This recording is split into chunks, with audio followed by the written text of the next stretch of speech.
Alright guys, welcome back. Right, today what we're going to do will be, I'm going to use the original F1.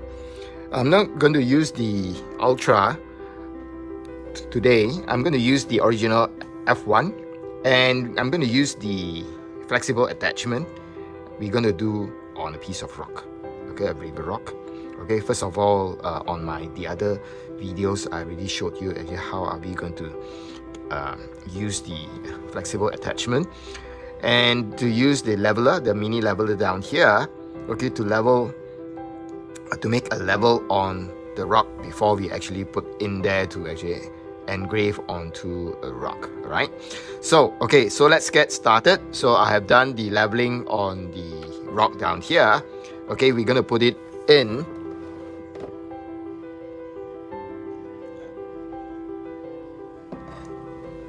Okay, so there you go, and I will go to focus it.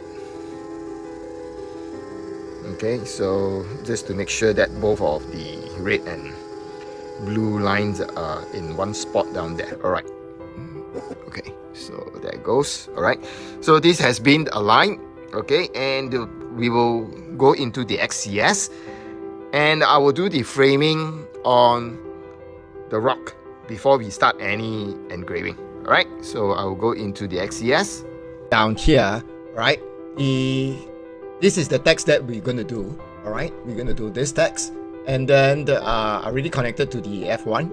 The version currently that I'm using, the settings I'm using at 2.6.38. Alright, so this is the current version of the XCS. Alright, so for example, this one down here, I'm going to use the blue light. The power is at 100, the speed at 300. And the lines per cm is 300 lines per cm. So I really max it out at 10 passes. I reckon I'm going to go at least 30 passes, okay, since I'm using the F1. So for you guys without the F1 Ultra, you have to do the longer way, right? So we will do that, all right, with the original F1. So we will start, and first of all, you can be able to go into your framing to make sure that is in position on your rock, and we will start the process and we will start the engraving. Okay, so there you go. I am actually framing onto the rock. Okay, I'm not using the rectangle, I'm using the outline. Okay, so I am satisfied with the position. Right now, I'm going to stop the framing by pressing the framing button down here on the side. All right, so this is the framing button on the side. So I just have to stop it. Okay, and I will go into process and we will start.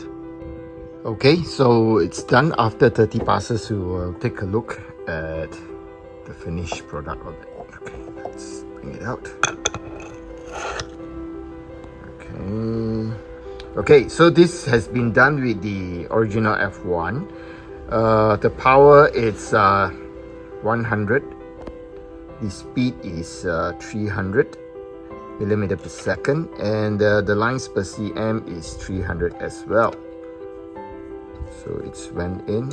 There is a little burn mark. I think it's because of the rock itself. Okay. So there is a little indentation on the piece of rock. Okay, so I hope you guys can see clearly. Okay, so I guess if you run a couple more passes, maybe to 40 to 50 passes, I think it will get a much deeper indentation, I guess. So this is just the 30 passes that I am using on the F1. Okay, so what I would like to highlight would be the flexible attachment is really useful for this kind of ununiform piece of rock. All right, so it will be basically it keeps it level, right? So if you guys would like to do things which are uneven, this flexible attachment would be a good addition. Okay, I'll see you in the next one.